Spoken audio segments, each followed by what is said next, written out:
Our environment is changing. The actions of the past decades are starting to show their adverse effects. One of the most fragile ecosystems on our planet are the oceans and lakes. They face many critical threats triggered by global warming.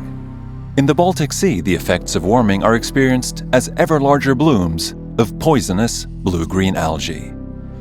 This has a clear effect on the ecosystem and human enjoyment and use of the sea. The Finnish Environment Institute monitors the blue-green algae situation in the Finnish sea areas using several different methods. Satellite imagery provides a good overview, with local and regional observations collected from cruise ships and airplanes. However, as this data still contains some uncertainty, more precision can be achieved using drones and computer vision. A drone equipped with cameras and sensors can move quickly and easily.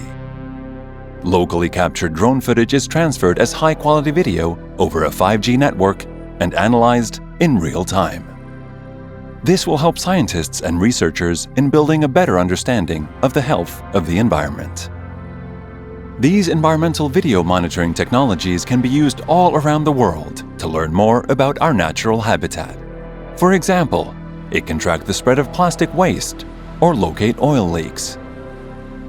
By doing this, we can have a more precise understanding and are able to make more informed decisions on how to protect our environment.